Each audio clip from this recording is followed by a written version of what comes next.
Good morning. आज का हमारा पहला टॉपिक है वाइस प्रेसिडेंट। आज हमारे एमआरएनए के अंदर काफ़ी ज़्यादा टॉपिक्स है, तो हमें सभी जितने भी टॉपिक्स हैं उन सभी को जल्दी जल्दी देखना है, तो ध्यान से सुनिए। पहला वाइस प्रेसिडेंट टॉपिक है। जैसे हम सभी को पता है कि हमारे वाइस प्रेसिडेंट जगदीप धनखड़ जी ने रिजाइन कर दिया है। रीजन दिया अपने हेल्थ का रीजन। और कल से काफी ज्यादा आयास लगाए जा रहे हैं, स्पेकुलेशंस हो रही है कि हेल्थ रीजन नहीं है, हो सकता है कोई जदीद से रिलेटेड रीजन हो सकता है कोई लोकसभा के एमपी से रिलेटेड रीजन हो सकता है लोकसभा के स्पीकर ओम बिरला से रिलेटेड कोई रीजन हो सकता है कोई मिनिस्टर से रिलेटेड रीजन हो सकता है कोई रूलिंग पार्टीज के किसी इंपॉर्टेंट पर्सन से रिलेटेड कोई रीजन हो, और हो सकता है कि ओपोजिशन से कोई रिलेटेड रीजन हो। बहुत सारे स्पेकुलेशंस लगाए जा रहे हैं, पर हमें वहां पर ध्यान नहीं देना है। हमें जो ध्यान देना है वे देना है हमारे एग्जाम के अंदर वाइस प्रेसिडेंट रिलेटेड कौन कौन से क्वेश्चंस आएंगे। हमें वाइस प्रेसिडेंट की पोस्ट जरूरी क्यों होती है वे समझना है। हमें हमारे पार्लियामेंट्री सिस्टम में इसका सिग्निफिकेंस क्या है वे समझना है। वाइस प्रेसिडेंट की जो पोस्ट है वे वर्क कैसे करती है वे समझना है।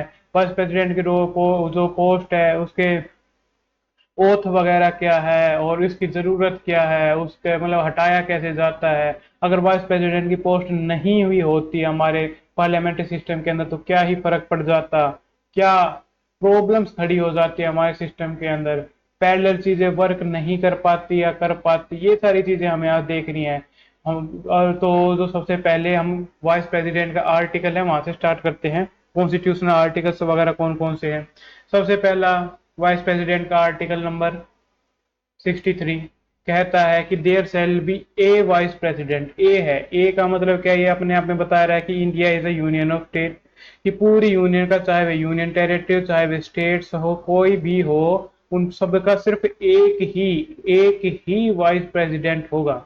अगर ये कहा जा रहा है वाइस प्रेसिडेंट सिर्फ एक ही होगा, इसका मतलब है कि India is a union of state और इंडिया पूरी तरह से अखंड रहेगी और इंडिया का नेतृत्व एक ही सेंटर के जरिए होगा। दूसरा, वाइस प्रेसिडेंट एक स्टैंड बाय पोजीशन है। अभी स्टैंड बाय पोजीशन का क्या मतलब है? स्टैंड बाय पोजीशन का मतलब है कि वाइस प्रेसिडेंट अगर प्रेसिडेंट की पोस्ट पर बैठे हुए व्यक्तित्व को किसी भी इमरजेंसी के कारण उस पोस्ट से हटना पड़ता है, चाहे वह इमरजेंसी कोई डेथ हो या फिर हेल्थ रीजन के कारण रेजिग्नेशन वगैरह कुछ भी हो, किसी भी रीजन के कारण अगर ये पोस्ट खाली होती है तो तुरंत इस स्टैंड बाय पोजीशन वाले वाइस प्रेसिडेंट इस पोस्ट को भरेंगे। क्यों भरेंगे? इतने जरूरी क्या भाई? नहीं भरे तो क्या फर्क पड़ जाएगा? तो यार फर्क पड़ेगा, बहुत ज्यादा फर्क पड़ेगा। इंडिया एज अनार्की एस्टेब्लिश हो जाएगी अगर नहीं भरी गई तो। अनार्की से क्या मतलब है? हाँ, अनार्की से मतलब है अराजकता, जहां राज्य ना हो, और ये फिर सीधे चली जाएगी अथॉरिटेटिव रिजीम की तरफ। और यार 2-4 मिनट में क्या अंतर या 2-4 दिन में क्या अंतर पड़ जाएगा? काम तो सारे पीएम ही करते हैं ना, पीएम और काउंसिल ऑफ मिनिस्ट्री तो करती है। भैया काम चाहे पीएम और काउंसिल ऑफ मिनिस्टर करे, पर जितने भी काम होते हैं वे नाम राष्ट्रपति के ही होते हैं, प्रेसिडेंट के ही नाम होते हैं। प्रेसिडेंट एग्जीक्यूटिव का भी हेड है, प्रेसिडेंट पार्लियामेंट का भी पार्ट है, प्रेसिडेंट मिलिट्री कमांडर है, सुप्रीम मिलिट्री कमांडर भी प्रेसिडेंट ही है। अगर प्रेसिडेंट नहीं होगा तो इंडिया का sovereign, popular sovereign, popular sovereign का एक प्रिंसिपल एक तो ये बाधित होगा। दूसरा, हमारी जो सोवरन रिपब्लिक है जो हम बने फिरते हैं, हम अपने आप में रिपब्लिक है, वे प्रिंसिपल भी बाधित होगा। अगर प्रिंसिपल से बाधित होंगे तो वर्किंग ऑफ जो कॉन्स्टिट्यूशन है, वर्किंग ऑफ पार्लियामेंट्री सिस्टम की जो स्मूथनेस है वे खत्म होगी।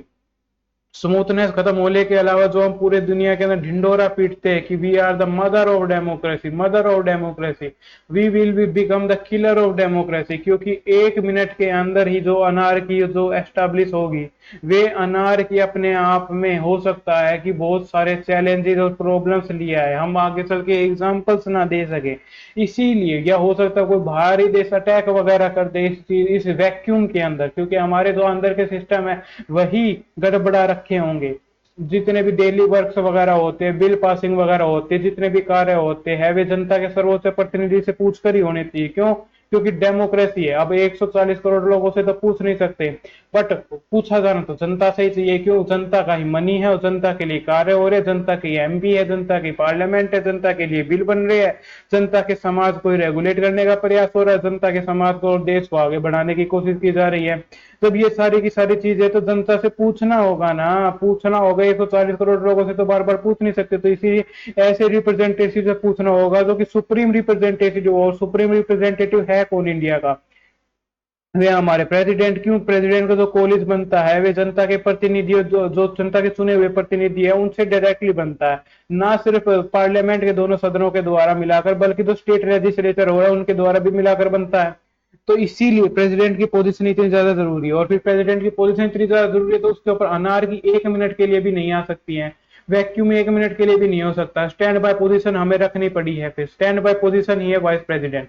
अब भाई स्टैंड बाय पोजीशन तो भाई जब तक राष्ट्रपति हैं अपने पोस्ट के ऊपर, फिर तब तक राष्ट्र वाइस प्रेसिडेंट कोई काम नहीं करेंगे क्या? फिर भाई यहाँ पर हमारा प्रिंसिपल एक चीज काम आई है भाई, पैरेलल चीजें में कुछ इन्हें देना पड़ेगा। कहने का क्या मतलब है कि एक तो इनकी गरीमाबाद इतना हो, इन्हें कोई ना कोई काम देना पड़ेगा। दूसरा ऐसा काम देना पड़ेगा जो इनकी पोस्ट के साथ अलाइन हो सके। कहने का क्या मतलब है भाई, ये सेकंड हाईएस्ट पोस्ट है ना, तो ऐसा कोई काम देना होगा जो भी अपने आप में काफी बड़ा काम हो, इनकी पोस्ट से कमतर ना देखा जा सके। तो इन दोनों चीजों को रेगुलेट कर सके हम, कि राज्यसभा के भाई चेयरमैन बना देते हैं। अब ये बाहरी व्यक्ति है जो राज्यसभा का मेंबर ना होने के बावजूद भी चेयरमैन बन रहा है, तो ऐसे व्यक्ति को कहा जाता है एक्स ऑफिसो। यानी वे ऑफिस का पार्ट ना होकर बाहर से आए हैं, तो इसलिए उन्हें कहा जाता है एक्स ऑफिसो। अब जब ये एक्स ऑफिसो बना दिए गए हैं, इनकी वर्किंग वगैरह राज्यसभा की दे दी गई है, तो इनके ऊपर अब जो इन्हें हटाने की प्रक्रिया है, वे भी राज्यसभा ही चलाएगी। ऐसा क्यों है भाई? हटाया तब जाएगा ना जब कोई कार्य किया जाएगा। हटाना या हटाया तभी तो दिया जाएगा जब कोई कार्य करेंगे। और इनका एकमात्र कार्य यही है जब तक ये स्टैंड बाय पोजीशन पे कि ये चेयरमैन ऑफ राज्यसभा काम करे। भाई कार्य सिर्फ चेयरमैन का कर रहे हैं, तो उस कार्य के अंदर कोई गड़बड़ की गई होगी या कुछ ना कुछ प्रॉब्लम हुई हुई होगी, तभी तो हटाया जाएगा ना। जब कार्य एक हो रहे हैं, गड़बड़ होने की संभावना सिर्फ इसी चीज का ना, तो हटाएगी भी खाली राज्यसभा ही। कार्य ही खाली उसी चीज का कर रहे हो और तो कोई कार्य कर ही नहीं रहे है, तो हटा और कोई सकता ही नहीं है, राज्यसभा ही हटा सकती है। तो इसलिए इन्हें सिर्फ राज्यसभा ही हटाते हैं। इनको दूसरा इनका जो इलेक्टोरल कॉलेज होता है, वे प्रेसिडेंट की तरह ना होकर सिर्फ पार्लियामेंट के जो दोनों सदन होते हैं उसी के मेंबर्स होते हैं, चाहे वे नॉमिनेटेड मेंबर चाहे वे इलेक्टेड मेंबर हो, दोनों के दोनों होते हैं। भाई ऐसा क्यों है भाई? पहले ये बात है ना भाई, हमारे पास प्रेसिडेंट ऑलरेडी है। दूसरी ये स्टैंड बाय पोजीशन है। हमारा कॉन्स्टिट्यूशन वर्क करता है नीड के प्रिंसिपल पर, यानी जितनी आवश्यकता है सिर्फ उतना है, ना ही ज्यादा आवश्यकता ना ही कम आवश्यकता। जब सिर्फ जरूरत ही इतनी थी कि भाई हमारे पास सर्वोच्च प्रतिनिधि यानी सुप्रीम रिप्रेजेंटेटिव तो पहले से ही है, अब एक स्टैंड बाय पोजीशन के लिए चाहिए। अब स्टैंड बाय पोजीशन के लिए चाहिए तो उसके अंदर पार्लियामेंट के दोनों सदन है वही काफी होंगे इलेक्टोरल कॉलेज का निर्माण करने के लिए। स्टेट लेजिस्लेचर की यहाँ पर जरूरत नहीं है। और वैसे भी जो भी प्रेसिडेंट स्टैंड बाय पोजीशन से, वाइस प्रेसिडेंट जो है भी स्टैंड बाय पोजीशन से प्रेसिडेंट बनेंगे भी, तब भी 6 महीने के भीतर भीतर इलेक्शन कमीशन चुनाव करा के नए प्रेसिडेंट भी ले आएगा, तो खाली 6 महीने के लिए सर्व करेंगे। तो इसलिए हमारे सिस्टम की स्मूथनेस के लिए और नीड भी नहीं थी, इसलिए हमें इतना इलेक्टोरल कॉलेज के लिए रखा गया है। तो वाइस प्रेसिडेंट की पोजीशन बड़ी जरूरी है हमारे पार्लियामेंट्री सिस्टम के अंदर। अगर वाइस प्रेसिडेंट नहीं होंगे तो अनारकी आ जाएगी, 1 मिनट के लिए भी अराजकता आ गई तो स्मूथनेस है वे भंग हो जाएगी, हमारे प्रिंसिपल खंडित हो जाएंगे, और फिर हमारा जो डेमोक्रेटिक के अंदर रूल ऑफ लॉ है फिर वे जाता रहेगा। रूल ऑफ लॉ एक बार खंडित हुआ तो यानी मान लो कि उसका पूरा का पूरा ढांचा ही हिल गया। इसलिए वाइस प्रेसिडेंट बड़े जरूरी है। हटाए कैसे जाते, चुने कैसे जाते, वे हमने बता दिया। अब ओथ है ना इन्हें प्रेसिडेंट दिलाता भाई। अच्छा एक क्वेश्चन हो रहा था यहाँ पर रह जाता है हमारे दिमाग के अंदर, क्या क्वेश्चन रह जाता है? मान लीजिए vice president as a president work कर रहा हूं, क्या क्वेश्चन रह जाता है? मान लीजिए vice president as a president work कर रहे हो, ठीक है, और इस टाइम पर जब वे प्रेसिडेंट वर्क कर रहे हैं, यानी प्रेसिडेंट कोई नहीं होगा तभी प्रेसिडेंट वे बने, जब वे प्रेसिडेंट वर्क कर रहे हैं वे चाहें कि भाई वे इलेक्शन लड़े, तो क्या लड़ सकते हैं? हाँ बिल्कुल लड़ सकते हैं। क्या उन्हें रिजाइन करना पड़ेगा? नहीं, इलेक्शन लड़ते टाइम रिजाइन नहीं करना पड़ेगा। हाँ, ओथ लेने से पहले जरूर रिजाइन करना पड़ेगा। अच्छा एक बार बताओ, जब वे प्रेसिडेंट के रूप में खुद कार्य कर रहे हैं और इन्हें अगर रिजाइन करना है तो फिर रिजाइन किसे देंगे? ऐसा कोई एग्जाम्पल है? हाँ है। भाई इंदिरा गांधी जी के टाइम पर जब इंदिरा गांधी जी ने कांग्रेस के दिग्गज नेताओं ने जिन्हें प्रेसिडेंट के लिए नॉमिनेट किया था, उस कैंडिडेट को नॉमिनेट ना करते हुए अपना अलग से एक कैंडिडेट खड़ा कर दिया था प्रेसिडेंट के लिए। इंदिरा गांधी ने कांग्रेस से अलग जाकर अपना अलग प्रेसिडेंट कैंडिडेट खड़ा कर दिया था। तब जो प्रेसिडेंट का कैंडिडेट खड़ा किया था वे उस समय के वाइस प्रेसिडेंट ही थे, जो एज अ प्रेसिडेंट वर्क कर रहे थे। तब इन्होंने कहा था को कांग्रेस वालों जो जितने भी एमपीज थे कि उन्हें कांग्रेस के जो प्रेसिडेंट है उन्हें चुनने की आवश्यकता नहीं है, अगर वे दूसरे व्यक्ति को भी चुनेंगे तब भी उनकी सदस्यता नहीं जाएगी। यानी वे कहना चाहते कि जो व्यक्ति मैंने चुना है उसे चुन लेना भैया, उसे वोट देना। अरे हुआ भी ऐसे ही, जो vice president as a president work कर रहे थे वे प्रेसिडेंट के चुनाव में जीत गए। अब जीत गए तो ओथ लेने से पहले उन्हें रिजाइन करना था। अब रिजाइन दे किसे, वे तो खुद प्रेसिडेंट काम कर रहे थे। तो उन्होंने क्या किया कि जो लेटर लिखा प्रेसिडेंट का, मतलब रेजिग्नेशन का, और रेजिग्नेशन का लेटर लिख के प्रेसिडेंट के जो टेबल है ना उसके ऊपर छोड़ा है। कहने का क्या मतलब है, कहने का मतलब यह कि भाई जब अगला प्रेसिडेंट आएगा वे देख लेगा। अगले वे कौन थे, अगले वे खुद ही थे। उन्होंने देख लिया अपना लेटर पुराने वाले के ऊपर, मान लिया, एक्सेप्ट भी कर लिया। तो ऐसे ऐसे भी भारत के अंदर हुआ है। तो इस तरह ये हमारा वाइस प्रेसिडेंट का पहला टॉपिक था। अब चलते हैं हम अपने दूसरे टॉपिक के ऊपर। शपथ कौन दिलाता है इन्हें, भाई शपथ दिलाते हैं या प्रेसिडेंट दिलाते हैं, प्रेसिडेंट के द्वारा कोई अपॉइंट व्यक्ति दिलाता है। ओके, अब चलिए दूसरा टॉपिक देखते हैं, ह्यूमन इंड्यूस्ड अर्थक्वेक। अब भाई ये क्या सिस्टम है भाई, आज तक तो सुना था कि अर्थक्वेक है एक नेचुरल ड्रिवन है, फोर्स के दो कारण होता है, ये नेचुरल ड्रिवन फिनोमिना है। बट अब पता चल रहा है भाई केवल नेचुरल नहीं है, ह्यूमन ने यहाँ पर भी अपना हाथ डाल दिया है। कहने का क्या मतलब है, ह्यूमन के किए जाने वाले कृत्यों के कारण या तो खुद नेचुरल या तो खुद ह्यूमन के द्वारा पूरा पूरा ये सहयोग होने के कारण, सहयोग क्या कह रहे हैं, हाथ होने के कारण अर्थक्वेक आ रहे हैं, या फिर जो अर्थक्वेक आ रहे हैं नेचुरली उनकी इंटेंसिटी बढ़ जा रही है ह्यूमन की एक्टिविटीज के कारण। कहने का क्या मतलब है, कहने का मतलब है एक तो भाई नेचुरली आ रहे हैं अर्थक्वेक, दूसरा ह्यूमंस के कारण आ रहे हैं, तीसरा नेचुरली आ रहे हैं पर ह्यूमंस के कारण उनकी इंटेंसिटी बढ़ जा रही है। तो ये जो इंटेंसिटी बढ़ जा रही है और ह्यूमन के कारण आ रहे हैं, हमें ये थोड़ा पढ़ना है कि ह्यूमन इंड्यूस अर्थक्वेक एक्चुअली है क्या। तो ज्यादा कुछ नहीं है, बस ये है कि भाई जब आप ये मान लीजिए ये भूमि की परतें हैं, यहाँ पर भूप्रपट्टी है, भूप्रपट्टी के जो सबसे ऊपरी परत मान लीजिए, ये पूरी भूप्रपट्टी मान लीजिए इसकी सबसे ऊपरी परत है। इस सबसे ऊपरी परत के अंदर भाई यहाँ पर ग्राउंड वाटर रिचार्ज होता है, ग्राउंड वाटर बहता है, पानी निकाल निकाल बोरवेल से निकाल निकाल निकाल निकाल यहाँ की जगह खाली कर देते हैं। तो एक तो जमीन भी धसेगी, दूसरा अगर ये यहाँ पर कोई क्या कहते हैं फॉल्ट लाइन हुई तो यहाँ पर भूकंप, अगर भूकंप आएगा तो अर्थक्वेक की जो इंटेंसिटी है वे बढ़ जाएगी भैया।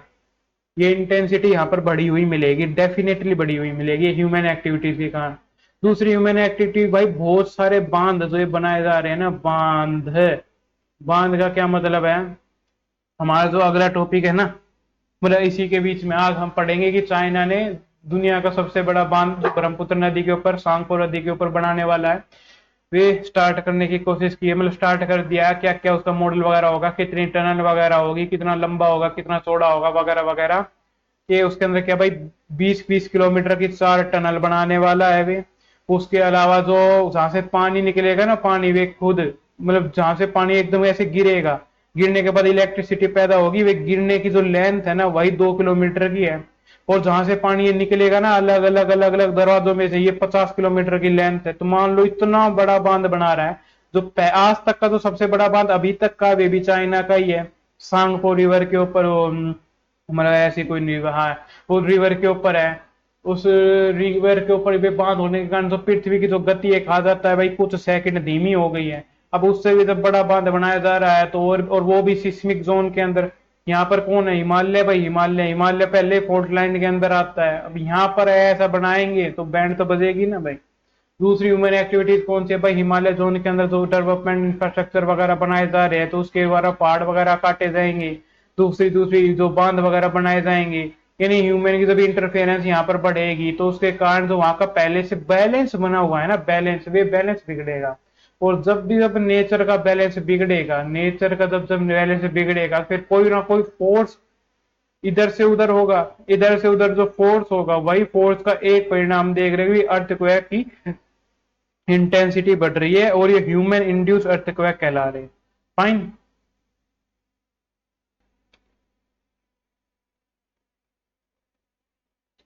अच्छा, तो कॉन्टेक्स्ट क्या है इसका भाई? रिसेंट स्टडीज के अंदर देखा गया है कि human activities like ground water extension, dam का construction, fracking are increasingly triggering seismic disturbance particularly in tectonically active zones like Himalayas, western Ghat और दिल्ली एनसीआर, ये हम सभी को पता है। What are the human induced earthquake? By earthquake usually occurs due to natural tectonic forces, but human actions can alter subsurfaces like stress field, triggering। कहने का क्या मतलब? कहने का मतलब सिर्फ इतना है कि भाई जो सिस्मिक एक्टिविटीज वे हो रही है वे होनी चाहिए थी नेचुरली, बट उसके अंदर जब ह्यूमन अपनी एक्टिविटीज को इन्वॉल्व कर देता है तो दोनों का मिलकर जो सम्मिलित परिणाम आता है फिर वे घातक होता है। इसका एग्जाम्पल क्या भाई? लगभग 150 सालों में 700 ऐसे ह्यूमन इंड्यूस्ड अर्थक्वेक आ चुके हैं। अब ये एक्टिविटीज कौन कौन सी होती है जो अर्थक्वेक को बढ़ाती है? तो ये एक्टिविटीज है भाई, रिजर्वायर बनाना, रिजर्वायर से जो सिस्मिसिटी है वे बढ़ जाती है। कौन कौन सी? आपने क्योना का अर्थक्वेक पढ़ा हो। अब ये क्योना की क्या है भाई? कोना भाई महाराष्ट्र के अंदर एक जगह है कोना, इसमें हुआ क्या था, यहाँ पर एक डैम बनाया गया, उस डैम के अंदर कैलकुलेट कर लिया गया कि एरिया कितना होगा और इसके अंदर वाटर कैपेसिटी कितनी होगी, यानी इसका आयतन वगैरह, ये सारी चीजें कैलकुलेट कर ली गई थी। बट एक चीज कैलकुलेट नहीं की गई, वे थी सिल्ट, कि भाई गाद इसके अंदर जो इकट्ठा होगा उसका कितना वजन होगा, ये उस टाइम पर कैलकुलेट नहीं की गई थी। जब इस डैम के अंदर गाद काफी ज्यादा इकट्ठा हो गया, सिल्ट जो है वे काफी ज्यादा इकट्ठा हो गया, उसके द्वारा इस डैम का जो वजन है वे ज्यादा बढ़ गया। उस वजन के बढ़ने के कारण उस क्षेत्र का बैलेंस बिगड़ा। जो वहां का लोकल बैलेंस था ना, लोकल नेचुरल बैलेंस जो बना हुआ था, लोकल नेचुरल बैलेंस था, वे बिगड़ गया। वे बिगड़ने के कारण फिर वहां पर अर्थक्वेक आया। फिर ऐसे क्षेत्र में जहां पर अर्थक्वेक आने का कोई मतलब ही नहीं था, कोई फॉल्ट जोन नहीं हो, ऐसे क्षेत्र में भी अर्थक्वेक आ कैसे गया? तब बाद में ये पता क्या को हो, ये डैम के कारण आया। डैम के अंदर जो सिल्ट है उसका वजन हमने देखा नहीं, फिर इसकी सिर्फ केस स्टडीज वगैरह की गई। अब भाई इससे रिलेटेड है ना, फिर कुछ प्रिकॉशंस अपनाए जाने लगे। क्या प्रिकॉशंस अपनाए भाई? यूएसए ने है ना कि कब डैम के अंदर पानी कितना मात्रा के अंदर होगा, कब कितना रिलीज किया जाना चाहिए, किस लिमिट के अनुसार किया जाना चाहिए, किस कैपेसिटी के अनुसार किया जाना चाहिए, ये सारी की सारी चीजें बना के रख रखे रूल्स रेगुलेशन, उसे हम भी इंप्लीमेंट करते रहते हैं। दूसरा रीजन क्या है भाई? ग्राउंड वाटर का एक्सट्रैक्शन रीजन है। तीसरा हाइड्रोलिक फ्रैक्चरिंग है, यानी injection of high pressure fluids, यानी micro seismicity. India has 56 active fracking sites in 6 states, यानी ऐसी फ्रैकिंग साइट्स जिनके द्वारा हाई प्रेशर फ्लूइड इंजेक्ट किया जाता है धरती के अंदर, जिसके कारण फिर अर्थक्वेक की इंटेंसिटी बढ़ जाती है। माइनिंग की जाती है, ड्रिलिंग की जाती है, हैवी इंफ्रास्ट्रक्चर बनाए जाते हैं, बड़ी बड़ी बिल्डिंगें बनाते हैं, तब उसका बैलेंस बिगड़ेगा फिर लोकल लेवल के ऊपर, क्योंकि एक जगह पर वजन बढ़ गया ना। रेनफॉल इंड्यूस्ड सिस्मिसिटी, कहने का क्या मतलब है? जब इंटेंस रेनफॉल होगी तो एक तो ग्राउंड वाटर का रिचार्ज होना था, दूसरा अगर रेनफॉल हो रही है और ग्राउंड वाटर रिचार्ज के लिए हमने जगह ही नहीं छोड़ी है, सारी जगह के ऊपर बिल्डिंग कंक्रीट वगैरह बना देती तो रिचार्ज नहीं होगा। तीसरा रीजन हो सकता है रेनफॉल अगर ज्यादा कम हुई है, कम होने के कारण सूखा भी पड़ गया, यानी ड्राउट भी पड़ गया, उसके कारण भी हो सकता है। क्यों? क्योंकि जो रिचार्ज होना चाहिए था वे रिचार्ज नहीं हो पाया और अंदर की जो भूमि है का जो पानी था ग्राउंड वाटर वे खाली रह गया, वहां पर भरा नहीं, उसके कारण भी अर्थक्वेक आ सकता है। तीसरा, रेनफॉल जब ज्यादा हो रही है और रिचार्ज नहीं हो रहा है, ये तो मान लिया, जब ज्यादा हो रही है तो ज्यादा होने के कारण भी अर्थक्वेक आ सकता है। कैसे? पहाड़ वगैरह है, पहाड़ वगैरह के अंदर कटा वो जल से द्वारा जो मिट्टी का है उसका कटाव वगैरह हो गया और ये काफी बड़ी मात्रा के अंदर हो गया, सिल्ट वगैरह जमा हो गए, तब भी उससे बैलेंस बिगड़ जाएगा और फिर अर्थक्वेक आ सकते हैं। वल्नरेबिलिटी किसके बाद? दिल्ली एनसीआर की तो वल्नरेबिलिटी जोन 4 के अंदर आता, हमने पहले भी पढ़े हैं। गंगेटिक बेसिन के अंदर क्यों हाई वल्नरेबिलिटी है भाई? क्योंकि यहाँ पर जो भूमि है ना वे दल वो है, फ्लफी कह सकते हैं, फ्लफी भूमि है। जल आएगा जल सूखा, जल आया जल सूखा, जल आया जल सूखा, इससे क्या होगा? वहां की जो भूमि है वे गदगदी हो गई है। गदगदी भूमि होने के कारण वहां का एक स्टेबल नहीं बन पाता और स्टेबल नहीं बनने के बाद फिर अर्थक्वेक की इंटेंसिटी यहाँ पर बढ़ जाती है। उसके अलावा हिमालय और वेस्टर्न घाट के अंदर भी है। अब क्लाइमेट चेंज और इसके इफेक्ट क्या है भाई? ग्लेशियर मेल्टिंग हम सभी को पता है, शिफ्टिंग रेनफॉल पैटर्न और प्रोलॉन्ग ड्राउट इसके कुछ रीजंस हो सकते हैं। साइंटिफिक वार्निंग क्या दी गई है? ग्लेशियल मेल्टिंग अगर समझ में ना आ, ग्लेशियल मेल्टिंग का मतलब ये है कि मास जो बैलेंस है ना उसे बिगाड़ सकता है। कहने का क्या मतलब, मान लीजिए भाई एक जगह पर ग्लेशियर बना हुआ था काफी बड़ा, वे पिघल गया। अब उस जगह का लोकल बैलेंस कहता था कि यहाँ पर ज्यादा वजन होगा, दूसरी जगह पर इस हिसाब से वजन होगा, दोनों के बीच में बैलेंस बनाए रखता था। अब ये पिघल गया, ये पिघल कर पानी के रूप में जाएगा, दूसरी जगह पर कहीं पर वजन क्रिएट करेगा और यहाँ पर वजन कम करेगा। यानी लोकल लेवल का जो बैलेंस था वे बिगड़ गया ना, वे चेंज हो गया। चेंज हो गया तो फिर उसने अर्थक्वेक को नोता दे दिया। पॉलिसी रिकमेंडेशन क्या है? कोई रेगुलेट की जाए डैम फिलिंग और एम्पिटीनेस रेट जो कि यूएस में होती है। मैंडेट किया जाए प्री सिस्मिक रिस्क। भाई ईआईए होना बड़ा जरूरी है। ईआईए क्या है? Environment impact assessment. हर क्षेत्र के अंदर जहां जहां डेवलपमेंट के कार्य हो रहे हैं वहां ईआईए का होना बड़ा जरूरी है। Development seismic early warning system होना चाहिए और प्रमोट ग्राउंड वाटर सस्टेनेबिलिटी होनी चाहिए इन क्वैक प्रोन रीजन के अंदर। अब तीसरा रीजन क्या है भाई? अब भाई टॉपिक है ना, थोड़े जल्दी जल्दी पढ़ेंगे यार, बहुत सारे टॉपिक है, बहुत सारे। मैं ना सिर्फ बताता चलूंगा कि किस किस का क्या क्या कॉन्टेक्ट है, आप सिर्फ सुनते चलना। डीप सी माइनिंग क्या? भाई हम सभी को पता है डीप सी माइनिंग का मतलब होता है, मान लीजिए ये सी है, यहाँ सी के ऊपर ये नाव, ये शिप है। अब सी के अंदर ग्राउंड लेवल के ऊपर बहुत सारे अलग अलग प्रकार के धत्ता धातु तत्व एलिमेंट मेटल्स वगैरह मिनरल्स वगैरह पड़े हुए हैं।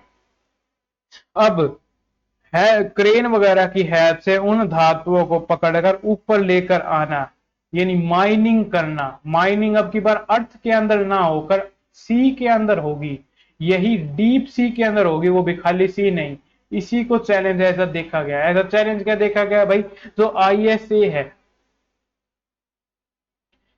जो इंटरनेशनल सी अथॉरिटी है, जो भी सी से रिलेटेड रूल्स रेगुलेशंस वगैरह बनाती है, उसके अंदर ये प्रस्ताव यह आया है कि डीप सी जो माइनिंग है उसे रेगुलेट वगैरह करने के लिए जल्दी सी रूल वगैरह बनाओ, उसे फाइनलाइज करो ताकि इसके ऊपर कार्य किया जा सके, यानी माइनिंग करके लाभ कमाया जा सके। अब ये प्रेशर बना कौन रहा है? प्रेशर वे बनाएंगे कैपिटलिस्ट स्टेट्स। अब कैपिटलिस्ट स्टेट है कौन सा सबसे बड़ा इस टाइम पर? यूएस है। यूएस के अंदर भी प्रेसिडेंट इनका डोनाल्ड ट्रंप है, जिसे सिर्फ पैसों के अलावा कुछ और दिखता नहीं है। अब वे प्रेशर बना रहा है आईएसए के ऊपर कि जल्दी से जल्दी इस रूल रेगुलेशन को फाइनलाइज करो ताकि मैं पैसे कमा सकूं, मतलब हम यूएस से पैसे कमा सके माइनिंग वगैरह करके। अब अटक अटक कहाँ रही है चीज भाई? अटक यहाँ रही है कि ये खाली तो है नहीं, यहाँ पर भी तो मछली वगैरह जीव जंतु वगैरह समुद्र की बायोडाइवर्सिटी दुनिया भर की होगी। जमीन पर कम हमला हमला किया है कि तुम लोगों ने? अब हम डीप सी को भी नहीं छोड़ने वाले चाहते, यानी यहाँ की बायोडाइवर्सिटी का जो खतरा होगा, उस बायोडाइवर्सिटी के ह्यूमन की लाइफ को क्या, एग्जिस्टेंस को क्या खतरा होने वाला है, इसका पहले एग्जामिन तो कर ले। कितनी बायोडाइवर्सिटी को खतरा होगा, क्या उस बायोडाइवर्सिटी को दोबारा रिकवर किया जा सकेगा भी नहीं, या खतरा कितना बड़ा होगा कि वह ह्यूमन एग्जिस्टेंस कोई खतरे में ना डाल दे। ये सारी चीजें एक बार कर तो ले पहले, जांच वगैरह ढंग से, तभी तो बनाई जाएगी चीजें। जल्दी जल्दी करती तो सबकी नहीं बैंड बजेगी। बस यही है कि कोडिफिकेशन करने के ऊपर ये कुछ कंट्री दबाव बांध रही है और कुछ कह रही है कि भाई रुको अभी। रुको, रुकने का कौन कह रही है भाई? 37 कंट्री कह रही है, जैसे चिले हो गए, फ्रांस होगा, कोस्टारिका होगा, ये कह रहे हैं moratorium on deep sea mining, until रुके रहो माइनिंग कब, जब तक कि साइंटिफिक डेटा कंप्लीट ना आ जाए एनवायरमेंट इम्पैक्ट का, और एक लीगल बाइंडिंग और इक्विटेबल फ्रेमवर्क ना बन जाएगी। ऐसा ना हो कि जिन देशों के पास टेक्नोलॉजी है वे किसी भी देश के या इंटरनेशनल बॉर्डर का जो इंटरनेशनल सी है वगैरह है सारा कुछ खाली कर जाए, उसका फायदा दूसरे देशों को कुछ मिले ही ना। भाई इक्विटेबल होना चाहिए, सभी को साथ में मिलकर ये फायदा मिलना चाहिए, ताकि अगर ह्यूमन डेवलपमेंट हो भी रहा है तो सबका हो। अब ये आईएसए क्या है? आईएसए भाई 1994 के अंदर एस्टेब्लिश की गई थी, United Nation Convention on the Law of the Sea के थ्रेट के अंडर एस्टेब्लिश की गई थी। इसका जो हेडक्वार्टर है जमेका के अंदर है, किंगस्टन के अंदर। अब ये जमेका कहाँ है भाई? हमने देखो, हमने ग्रेटर एंटेलिस्ट पर्वत के बारे में सुना होगा अगर आपको, जैसे ये यूएसए है, ये यूएसए है, ये मैक्सिको है, मैक्सिको के साइड में ग्रेट कुछ टापू है अलग अलग। तो यहाँ पर एक है हिस्पेनोलिया आइलैंड। हिस्पेनोलिया आइलैंड के साउथ के अंदर ही जमेका रिपब्लिक है। जमेका टापू है जो साउथ सदर्न टापू है ग्रेटर एंटलिस्ट का। और इस साइड में है लेसर एंटिलिस्ट। इस लेसर एंटिलिस्ट के अंदर ये ट्रिनिडाद टोबैगो, जहां पर मोदी जी अभी यात्रा करके आए हैं ना, बस उसी के ये मान लो, ये है लेसर एंटिलिस्ट पर्वत और ये है ग्रेटर एंटिलिस्ट पर्वत, यानी पर्वत के वे हिस्से जो, वैसे पर्वत नहीं पूरा डूबा हुआ है, मान लो ये जल के अंदर डूबा हुआ है, इसका कुछ पार्ट ऊपर रह गए हैं, वे ही आइलैंड के रूप में बने हुए हैं, उन आइलैंड के अंदर ही देश बसे हुए हैं।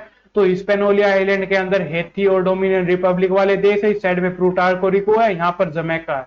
जमैका तो सदर्न है, सबसे सदर्न पार्ट वे ग्रेटर एंटिलिट का, इस जमैका के अंदर ही है इनका हेडक्वार्टर आईएसए का। ओके, इसका मैंडेट क्या है, ये रेगुलेट करता है mineral related activities in the area sea bed and ocean floor beyond national jurisdiction.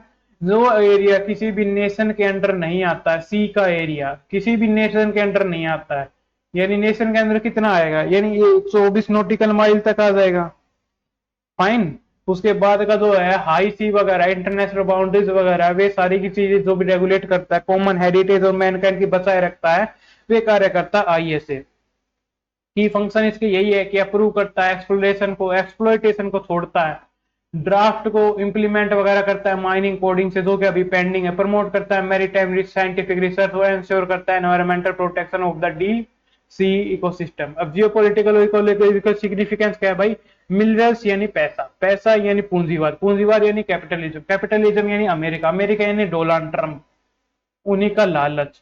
Cobalt, निकल, मैग्नीज, ये सभी चीजें मेटल्स के अंदर इंपॉर्टेंट है, जो कि इलेक्ट्रिक व्हीकल की बैटरी बनाने में, रिन्यूएबल एनर्जी की टेक्नोलॉजी बनाने में इस्तेमाल होती है। एनवायरमेंट का जो रिस्क है इसके अंदर इंक्लूड करता है destruction of biodiversity hotspot, creation of sediment plumes, harming marine life, irreversible damage to deep sea ecosystem, ये सारी चीजें हम ऊपर पढ़ चुके हैं। अगला क्या, अगला टॉपिक है भाई तालिबान के अरेस्ट ऑफ वुमेन। कहने का क्या मतलब है, तालिबान ने एक वुमेन को अरेस्ट कर लिया है क्योंकि उस वुमेन ने हिजाब नहीं पहना था। हिजाब नहीं पहनने पर एक महिला को अरेस्ट कर लेना डिबेट का कारण बना है। हमें इसका कुछ एथिकल डायमेंशन देखना है कि जो कि जीएस पेपर 4 से लिंक होगा। मैं सिर्फ यहाँ आपको आज ये टॉपिक इसलिए लेके आया हूं ताकि आपको ये बता सकूं कि नैतिक यानी एथिकल डिसीजन लिए कैसे जाते हैं। अगर मेरे पास टाइम होता ना और इतने ज्यादा टॉपिक नहीं होते तो मैं आपके जीएस पेपर 4 की केस स्टडी बना देता इसके ऊपर।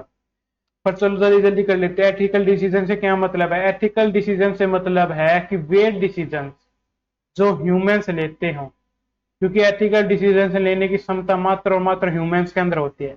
ह्यूमंस के अंदर ही क्यों, क्योंकि ह्यूमंस के अंदर ऑब्जेक्टिफिकेशन से नहीं होता है, यानी ये वस्तु ना होकर व्यक्ति होता है। ह्यूमंस के अंदर डेटर्मिनिज्म नहीं होता है। डेटर्मिनिज्म का क्या मतलब है, निर्धारणवाद नहीं होता है। निर्धारणवाद का क्या मतलब है, पहले से डिसाइडेड चीजें नहीं होती है, ह्यूमन अपनी इच्छा के द्वारा चीजें बदल सकता है।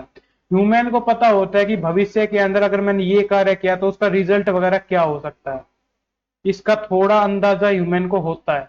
जब ये तीनों चीजें होती है तभी उस कोई डिसीजन जो लिया जाता है उसकी पूरी पूरी रिस्पॉन्सिबिलिटी हो सकती है। जब रिस्पॉन्सिबिलिटी होती है तभी उसे एथिकल और अनएथिकल कहा जा सकता है। अगर रिस्पॉन्सिबिलिटी नहीं तो फिर कोई भी डिसीजन ना ही अनएथिकल कहा जाएगा ना ही एथिकल कहा जाएगा, और एथिकल होगा ही नहीं, मतलब उसे डिसाइड ही नहीं कर सकेंगे। तब अब वुमेन के हिजाब को पता करना है ये एथिकल है या नहीं है पहनना। भाई ये एथिकल तब है जब ये अपनी मर्जी से पहना जाए।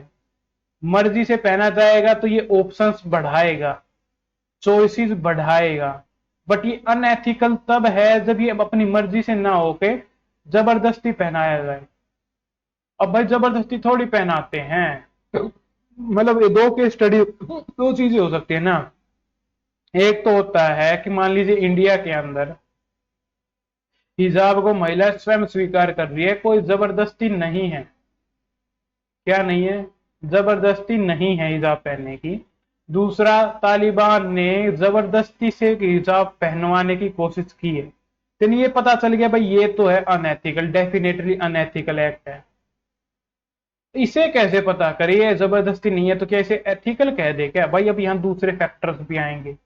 दूसरे फैक्टर्स कौन से आएंगे, महिलाएं को खुद ही नहीं पता है कि वे अपनी मर्जी से कार्य कर रही है या नहीं। कहने का क्या मतलब है, भाई जो फीमेल्स होती है ना वे बनी नहीं है, मतलब वे पैदा नहीं होती, ये तो बनाई जाती है। कहने का क्या मतलब है, बनाए जाने का मतलब है इनके अंदर पुरुषवादी जो मानसिकता है वे बचपन से भर दी गई है, खुद इनकी दादी मम्मियों ने भरी है।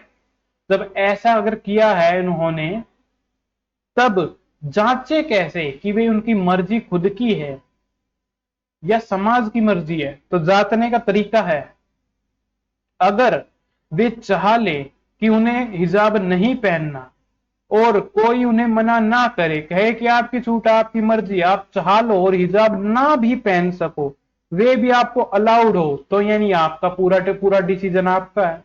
बट अगर आप चाह ले, if you had wish, even then you can not change the decision, अगर आप चाह ले तब भी आपको ये अनुमति नहीं है कि आप हिजाब उतार सके, तब यानी आपकी मर्जी नहीं है वहां पे, वे तो सोसाइटी ने आपको बाध्यकारी बना रखा है। अगर ऐसा सिस्टम है तब है अनएथिकल। अगर चाह ले फिर भी हटा सके उस चीज को, तब है फिर वे एथिकल डिसीजन की, वे तो आपकी अपनी चॉइस है। बस मुझे यही बताना था कि एथिकल और अनएथिकल हिजाब के मामले में कैसे किया जाता है। जब भी क्वेश्चन है GS4 के अंदर चिपका डालूंगा। फाइन।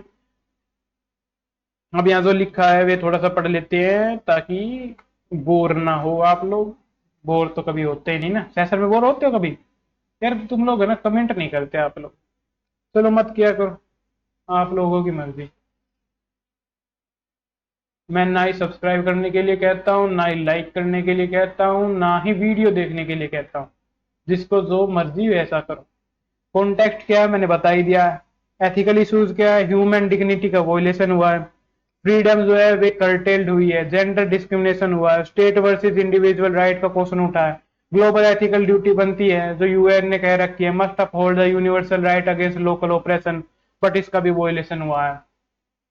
वे फॉरवर्ड क्या है, एथिकल गवर्नेंस हो, ग्लोबल एडवोकेसी हो, यूनिवर्सैलिटी ऑफ एथिक्स हो, बट क्या ये तालिबान मानेगा? बिल्कुल भी नहीं मानेगा। तालिबान को मनवाया कैसे जाए? ऐसे नहीं मनवाया जा सकता। फिर भाई यहाँ तो पूरा का पूरा माइंड सेट चेंज करना होगा। अब माइंड सेट को चेंज कैसे किया जाए? खाली रिजिम चेंज करने से हो जाएगा? रिजिम चेंज करने के लिए भी माइंड सेट चेंज करना होगा। माइंड सेट को चेंज किया जा सकता है थॉट्स के द्वारा। अब थॉट्स कहां से लाए? थॉट्स लेकर आएंगे थिंकर। अब थिंकर कैसे पैदा किया जाए? थिंकर पैदा किए जाएंगे जब उन्हें क्रिटिकल थिंकिंग की क्षमता दी जाए, और ये सारा कार्य होगा सदियों में। वैसे तो दूसरी दुनिया के अंदर थॉट्स वगैरह सब कुछ अवेलेबल है, पर तालिबान के अंदर उसे कैसे इंप्लीमेंट किया जाए, उसका पूरा एक वर्ल्ड का फ्रेमवर्क बनाया जाना चाहिए। अब उसके अंदर हो सकती है हिंसा, वॉयलेंस। अब वॉयलेंस हो सकती है तो क्या वे एथिकल होगा? यहाँ पर दो क्वेश्चन उठते हैं। पहला, वॉयलेंस हो अच्छे कार्य के लिए, दूसरा वॉयलेंस हो बुरे कार्य के लिए। अगर अच्छे कार्य के लिए तब तो है एथिकल, अगर बुरे कार्य के लिए तब है अनएथिकल। बट अच्छे कार्य के लिए भी वॉयलेंस हो रही है, यहाँ पर भी एक क्वेश्चन उठता है, वॉयलेंस में लोग तो मरेंगे ही, ह्यूमन डेथ होगी। ह्यूमन डेथ को कभी एथिकल ठहराया नहीं जा सकता? ठहराया जा सकता है। कब? जब एक ग्रेटर गुड के लिए हो। कहने का क्या मतलब है भाई, हमें प्रिंसिपल्स चुनने होंगे। आप यहाँ पर रोल्स का प्रिंसिपल अप्लाई कर रहे हो, या आप यहाँ पर क्या कहते हैं बेंथम का प्रिंसिपल अप्लाई कर रहे हो? जिसका प्रिंसिपल अप्लाई करोगे उसके अकॉर्डिंग भी एथिकल एक्ट होगा। हो सकता है दूसरे के अकॉर्डिंग भी एथिकल एक्ट ना हो। तो यहाँ पर थिंकर बदलेंगे, प्रिंसिपल बदलेंगे, एथिकल एक्ट की परिभाषा यानी डेफिनेशन बदलेगी। फाइन। यही है एथिक्स। एथिक्स है एक दूसरे के सिर के ऊपर रख के गोला चलाना। फाइन। यार एथिक्स बहुत इंपॉर्टेंट है अगर सच में देखा जाए तो। कंक्लूजन क्या है? Injustice anywhere is a threat to justice everywhere, ये लूथर किंग जूनियर ने कहा था। सही बात है। प्राइम मिनिस्टर इंटर्नशिप स्कीम, ये अगला टॉपिक है, छोटा सा टॉपिक है, सिर्फ यही बताना है कि प्रधानमंत्री ने लगभग 1.53 लाख इंटर्नशिप ऑफर की है, जो कि इस स्कीम के अंडर दी गई है, जिसमें 8,700 इंटर्न्स ने ऑलरेडी ज्वाइन कर लिया है। यूनियन बजट 2024-25 के अंदर अनाउंस की गई थी। ऑब्जेक्टिव था कि टॉप 500 कंपनीज के अंदर 1 लाख यूथ ने 1 करोड़ यूथ को 5 साल के लिए इंटर्नशिप की अपॉर्चुनिटी दी जाएगी। एक तो उसे इससे होगा क्या भाई, इससे ये होगा ना पार्टिसिपेशन एक तो बढ़ेगा, दूसरा उन्हें एक्सपीरियंस होगा चीजों का, तीसरा उन्हें जानने समझने अंडरस्टैंडिंग वगैरह बढ़ेगी, तीसरा उनके स्किल्स वगैरह बढ़ेगी, चौथा जब 5 साल के लिए करेंगे तो इकोनॉमिक उनके अंदर बेनिफिट भी होगा। तो ये फोस्टर करने के लिए था, पब्लिक प्राइवेट पार्टनरशिप प्रमोट करता है डिस्ट्रिक्ट लेवल इंटर्नशिप के एक्सेस, और कॉलेज स्टूडेंट्स हो गए, फ्रेश ग्रेजुएट हो गए, इंडस्ट्री जो एक्सपोजर हो गया, स्किल्स डेवलपमेंट होगा, इनहांस एम्प्लॉयबिलिटी होगी, ये सभी के सभी इसके अंदर स्टेक होल्डर है। बीमा शक्ति सखी योजना, ये भी एक छोटा सा टॉपिक है जो मैंने यहाँ पर आपके लिए रखा है। बीमा सखी योजना के अंदर क्या है? बीमा सखी योजना के अंदर ज्यादा कुछ नहीं, जैसे आपने एसएचजी पढ़ा था ना, सेल्फ हेल्प ग्रुप पढ़े थे, उसी की तरह ये एक बीमा सखी योजना है। इसके अंदर बीमा, बीमा यानी इंश्योरेंस, इंश्योरेंस को बढ़ावा देना है। कहां पर? गांव में, यानी विलेजेस में, विलेजेस में इंश्योरेंस को बढ़ावा देना है, उसके लिए एक सखी योजना चलाई गई है, ताकि जो इंश्योरेंस का जो कल्चर है वे बढ़ाया जा सके। बस इतना ही ध्यान रखना। ये ध्यान रखना कि रूरल डिपार्टमेंट ने लागू की है, रूरल डेवलपमेंट डिपार्टमेंट ने। एम्पावरिंग करेगी रूरल वुमेन्स का इंडिया की विलेजेस में। फीचर है इसके stipendiary performance based LIC agency, LIC ने इसके अंदर टाई अप किया है। दूसरा, एलआई की एजेंट्स के बेनिफिट लेगी, जो बीमा सखीज बनाई जाएंगी, वे ट्रेंड होगी, सर्टिफाइड होंगी, इनहेंस करेगी फाइनेंशियल इंक्लूजन को, वुमेन एम्पावरमेंट को, रूरल इंश्योरेंस लिटरेसी को, प्रमोट करेगी सेल्फ एम्प्लॉयमेंट को, इकोनॉमिक रेजिलियंस को। बीमा सखी का जो मॉडल है वे अलाइन किया गया है सेल्फ हेल्प ग्रुप के साथ अंडर द दीनदयाल अंत्योदय योजना, नेशनल रूरल लाइवलीहुड मिशन के साथ। सपोर्ट करती है एसडीडी यानी सस्टेनेबल डेवलपमेंट गोल 5 को, जो कि जेंडर इक्वलिटी से लिंक है, और एसडीडी 8 यानी डिसेंट वर्क और इकोनॉमिक ग्रोथ को। सिर्फ इतना ही पढ़ना था। अब निसार क्या है? निसार भाई सैटेलाइट है, जो नासा और इसरो दोनों मिलकर भेजने वाली है। कैसी सैटेलाइट है ये? अर्थ की observatory satellite, earth observation satellite, observation satellite या ऑब्जर्वेटरी सैटेलाइट है। करेगी क्या भाई? इसके अंदर है ना एस बैंड और के बैंड दोनों होंगे। कहने का क्या मतलब है? कहने का मतलब है नासा और इसरो ने दोनों ने एक ऐसी सैटेलाइट लॉन्च करेगी जो 30 जून 2025 तक लॉन्च हो जाने का शेड्यूल है, कि उसके अंदर एस बैंड और के बैंड दोनों होंगे, जिससे होगा क्या, वे लगभग 7 से 11 दिन के अंदर पूरे पृथ्वी का सर्वे कर लेगी। उस सर्वे के अंदर छोटी से छोटी जो बारीक से बारीक चीज है ना, उसे भी ये अपने अंदर रिकॉर्ड कर लेगी। कहने का क्या मतलब है? कहां पर ग्लेशियर पिघल रहे हैं, कहां पर का टेम्परेचर कैसा है, कहाँ का मौसम वगैरह कैसा है, कहाँ की क्लाइमेट वगैरह कैसा है, कहां पर जोग्राफिकल फिनोमिना बदल रहे हैं, जोग्राफिकल फीचर्स बदल रहे हैं। जोग्राफिकल फीचर कौन कौन से हो गए? मान लीजिए वाटर बॉडीज होगी, मान लीजिए वहां का फ्लोरा और फोना हो गया, मान लीजिए वहां की आइस कैप्स होगी, वगैरह वगैरह। ये सारी चीजें इसके अंदर रिकॉर्ड वगैरह की जाएगी। जब तक हम आसमान में नहीं जाएंगे तब तक हमें दिखाई कैसे देगा? सन सिंक्रोनस ऑर्बिट के अंदर है। एक दिन है साइंस की जो स्पेस टेक्नोलॉजी से रिलेटेड जितने भी की टर्म्स वगैरह होते हैं, सन सिंक्रोनस हो क्या हो गया, मून सिंक्रोनस क्या हो गया, अर्थ से रिलेटेड टर्म्स क्या हो गई, जियो सिंक्रोनस क्या हो गया, वगैरह वगैरह सारी चीजें हम पढ़ेंगे। एल्टीट्यूड इसके 343 किलोमीटर के ऊपर, 300 नहीं 743 किलोमीटर के ऊपर, लगभग 12 दिन के अंदर ये पूरा ग्लोबल कवरेज कर लेगी। ड्रूल फ्रीक्वेंसी है एल बैंड और एस बैंड, अच्छा के नहीं, फिर एल बैंड था, एल बैंड और एस बैंड, दो दो बैंड लगाए गए हैं, दोनों के दोनों। एस बैंड है ये इसरो द्वारा लगाया गया, एल बैंड है ये नासा के द्वारा लगाया गया, दोनों अपने अपने फीचर से रिलेटेड है। जब हम की टर्म्स पढ़ेंगे तब इनके बारे में पढ़ेंगे कि एल बैंड क्या होता है, एस बैंड क्या होता है। एप्लीकेशन क्या भाई? जियो फिजिकल मॉनिटरिंग कर लेगी, क्रायोस्पेस की स्टडी करेगी, एग्रीकल्चर और वाटर रिसोर्सेज को देख पाएगी, डिजास्टर मैनेजमेंट में हेल्प करेगी, मैनी टाइम का सर्विलेंस कर पाएगी। प्रीलिम्स फैक्ट क्या है भाई? SAR होता क्या? सिंथेटिक अपर्चर रेडार होता क्या है? ये एक रिमोट सेंसिंग टेक्निक है जो ऑपरेट करती है दिन और रात दोनों टाइम पर, इन ऑल वेदर कंडीशंस में। It sends its own microwave signals and measure their return after bouncing off the earth surface. कहने का क्या मतलब है भाई? पहले जो हम सैटेलाइट भेजते ना है ना, वे सिंथेटिक अपर्चर रेडार नहीं होता था। कहने का क्या मतलब है? कहने का मतलब है अगर बादल वगैरह बीच में आ गए ना, वह बादल वगैरह बीच में आ गए तो इसकी जो जो ये भेजती थी तरंगे, वे तरंगे बादल से टकरा कर ही वापस आ जाती, तो हमारे काम की नहीं होती थी। अब क्या है? अब जो हम बना रहे हैं सैटेलाइट वगैरह, जो ये सैटेलाइट है, ये क्या बादल से भी कोई फर्क नहीं पड़ता, दिन हो चाहे रात हो, ये आ जाएंगी, पृथ्वी तक पहुंचेंगी, पृथ्वी के पहुंचने के बाद पृथ्वी से टकराएंगी, टकराने के बाद वापस जाएंगी, वापस जाने के बाद ये कैच कर ली जाएंगी, कैच कर ली जाएंगी, और वहां की इंफॉर्मेशन का पता चल जाएगा। जो भी फ्रीक्वेंसी में बदलाव होगा ना, उससे इंफॉर्मेशन का पता चल जाएगा। जब हम स्पेस टेक्नोलॉजी पढ़ेंगे तब उसके अंदर हम सैटेलाइट टेक्नोलॉजी के बारे में पढ़ेंगे, सैटेलाइट टेक्नोलॉजी आखिर वर्क वर्क कैसे करते हैं, रिमोट सेंसिंग काम कैसे करता है, फ्रीक्वेंसी भेजकर चीजें पता कैसे करता है, ये सारी चीजें भी पढ़ेंगे, जल्दी पढ़ेंगे। सन सिंक्रोनस ऑर्बिट क्या होता है, ये सैटेलाइट को to pass over the same part of the earth at the same local solar type, ये कहने का मतलब है सन सिंक्रोनस सैटेलाइट का मतलब है ये सैटेलाइट को एक ऐसी जगह पर पोजिशनिंग कर देता है तो जहां पर अर्थ के हमेशा एक ही जगह से वे बार बार पास होता है। ये सारी के सारे जितने भी ऑर्बिट के प्रकार हैं हम जल्दी पढ़ेंगे, तब वहां पर मैं आपको बढ़िया से समझा दूंगा। अब एक ये टॉपिक हो रहा है, हम इसे ज्यादा डिटेल से नहीं पढ़ने वाले, सिर्फ मेरे आपके अंदर एक चीज बतानी थी, एक चीज ये बतानी थी। एक्चुअली होता क्या है ना, राइट टू वोट को लोग यानी एस्पिरेंट्स कॉन्स्टिट्यूशनल राइट मान लेते हैं। ये कोई कॉन्स्टिट्यूशनल राइट नहीं है, ये एक लीगल राइट है। मैं पिछले 5 सालों से यही चीजें बताता आ रहा हूं बच्चों को, पर कोई मानने को तैयार ही नहीं होता था। अब कम से कम मानेंगे तो सही। लीगल राइट क्यों है भाई, कॉन्स्टिट्यूशन राइट होता ना तो राइट टू वोट को कभी छीना नहीं जा सकता था। लीगल राइट है इसीलिए इसे छीना जा सकता है। कॉन्स्टिट्यूशनल राइट होता तो भाई ये जो महाराष्ट्र के जो पूर्व सीएम है उद्धव ठाकरे वगैरह जो थे और एक और थे, उन्हें लगभग 5 साल के लिए कोर्ट ने बैन कर दिया था वोट देने से के लिए। उसके अलावा जो क्रिमिनल्स वगैरह जेल के अंदर होते हैं वे भी वोट देने के लिए बैन हो सकते हैं। अगर ऐसा ये कॉन्स्टिट्यूशन राइट होता तो ये प्रोविजन किए ही ना जा सकते थे। लीगल राइट तभी किए जा सकते। मेरे को सिर्फ यही बताना था इस चीज के अंदर कि राइट टू वोट एक लीगल राइट है, ना कि कॉन्स्टिट्यूशन राइट। इसके अंदर आपको और कुछ नहीं पढ़ना। हाँ चाहो तो ये सभी चीजें पढ़ सकते हो, आर्टिकल वगैरह कि नेचुरल राइट क्या होते हैं, फंडामेंटल राइट क्या होते हैं, कॉन्स्टिट्यूशन राइट क्या होते हैं। नेचुरल राइट वे है जो कि नेचर द्वारा प्रोवाइड की गई बेसिक चीजें हों, जिनके द्वारा व्यक्ति अपना विकास करते हुए जीवन यापन कर सके।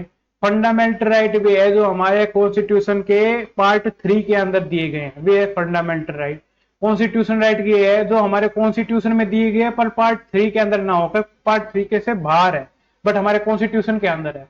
स्टेच्यूटरी राइट भी होते हैं जो कॉन्स्टिट्यूशन के अंदर तो नहीं है बट किसी लॉ के द्वारा दिए गए हैं हमें।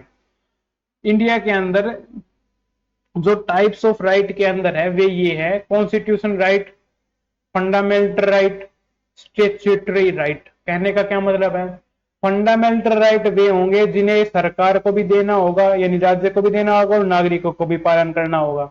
दोनों ही इससे अपना मुख नहीं मोड़ सकते। सरकार ये नहीं कह सकती कि मैं दूंगी नहीं, नागरिक ये नहीं कह सकता कि मैं पालन नहीं करूंगा।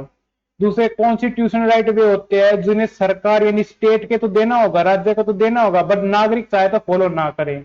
ऐसा कौन सा राइट है, ऐसा राइट है राइट टू प्रॉपर्टी। कोई अगर सिटीजन चाहे कि मुझे प्रॉपर्टी नहीं रखनी तो वे उसकी मर्जी है ना रखे, बट स्टेट अगर वे चाह रहा है तो उसे वे राइट प्रोवाइड करेगी। स्टेच्यूटरी राइट वे होते हैं जो सरकार की यानी स्टेट के ऊपर भी बाध्यकारी नहीं है, स्टेट चाहे तो भी ना दे और नागरिक चाहे तो भी उन्हें एक्सरसाइज ना करे, कोई प्रॉब्लम नहीं है। ये 3 तरह के राइट्स होते हैं, ये भी ध्यान में रखना। कॉन्स्टिट्यूशन में बेसिस क्या है, राइट टू वोट का आर्टिकल 326 के अंदर दिया गया, ये पढ़ लेना। इसके अलावा आर्टिकल 326 से अलग स्टेट्यूटरी जो बेसिस है वे देख लीजिए, आरपी एक्ट 1950 और 1951 है। किसी दिन है ना आरपी एक्ट को हम डिटेल से पढ़ेंगे, जो पॉलिटिकल सीरीज चली हुई है उसके अंदर आरपी एक्ट 1950 के अंदर क्या प्रोविजन और 51 के अंदर क्या प्रोविजन और दोनों के अंदर डिफरेंस क्या है।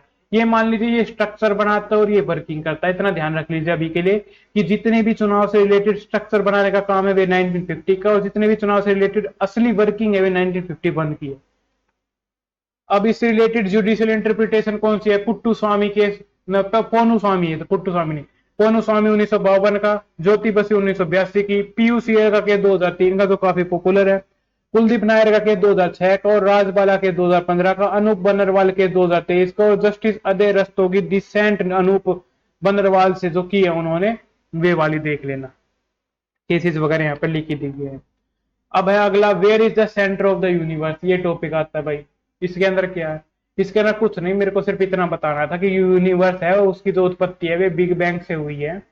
बिग बैंग से एक ऐसे अणु से हुई, अणु से कहे या पदार्थ से कहे, एलिमेंट से कहे, जो अपने आप में इतना ज्यादा घनत्व रखा था कि जैसे उसके अंदर विस्फोट हुआ तो ब्रह्मांड चारों तरफ फैलने लगा। जैसे बलून फैलता है ना, बलून के फैलना अलग होता है भैया।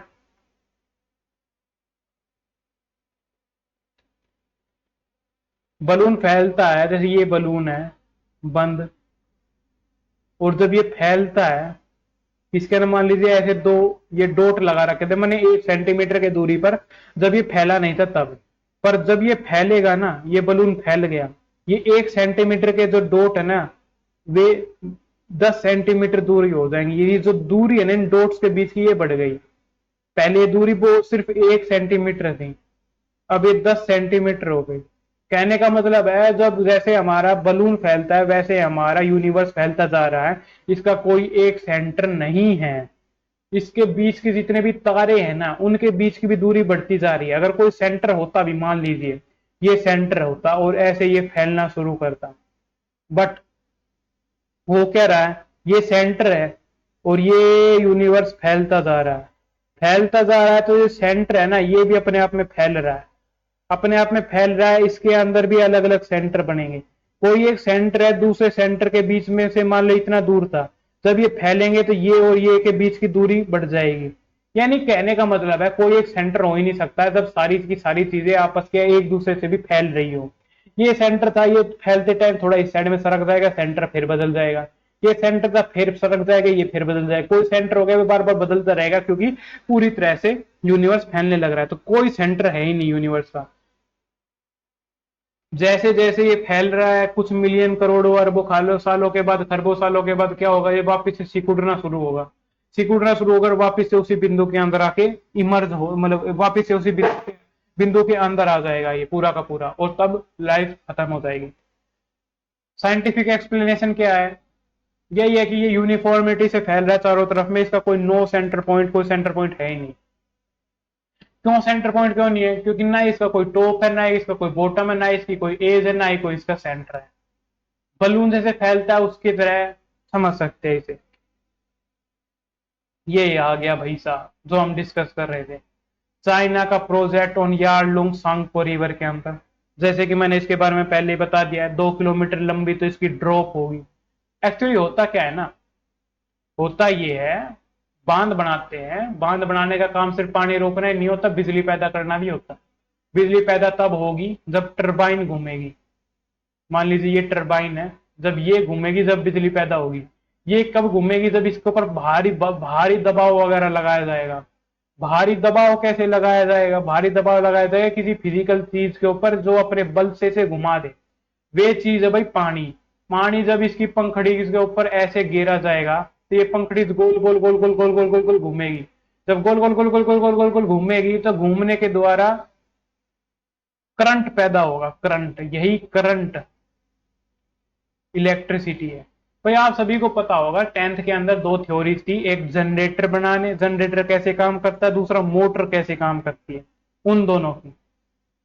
ये दोनों थ्योरीज अगर आपने उस टाइम पर ढंग से पढ़ी थी तो आप इलेक्ट्रिसिटी पैदा कैसे होते हुए सारे कॉन्सेप्ट समझ जाएंगे।